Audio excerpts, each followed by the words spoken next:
Qizlar, bu non o'zi shunaqa bo'ladi, finskiy non, mana shunaqa treshinalari bilan, mana shunaqa usti unli bo'lish kerak. Mana shunaqa chiroyli, uzorli chiqadi, hammada har xil. Mana shunaqa, unaqa baland bo'lmaydi. Mana. Bunaqa qanday desam bo'ladi? Kattaligi bir mana shunday bo'ladi.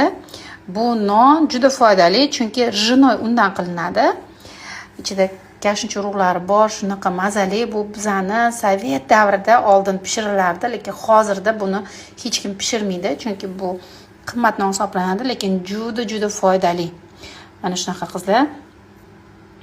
Buni yana bitta fishkasi kesilmaydi, ya'ni issig'ida почти 1 sutkagacha bu kesilish kerak emas.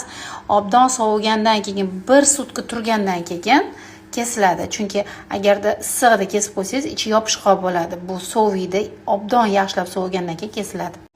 Qizlar, mana bu pishgan nonimiz. Hozir kesib chetidan ozgina yeb ko'rdim. Mazasi shunaqa zo'r.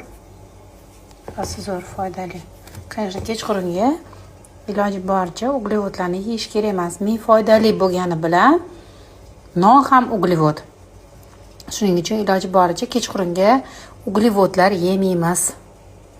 Ming foydali bo'lsa ham ertalabki, пожалуйста, ustiga sariyot, toplonni sariyotlar surib, ustiga go'sht qo'yib, kolbasasiz qo'ymaymiz, bilasizlar, kolbasaga qarshiman. Go'shtlar qo'yib, ustiga qo'yib, mazza qilib yeyiladi tuxumlar bilan.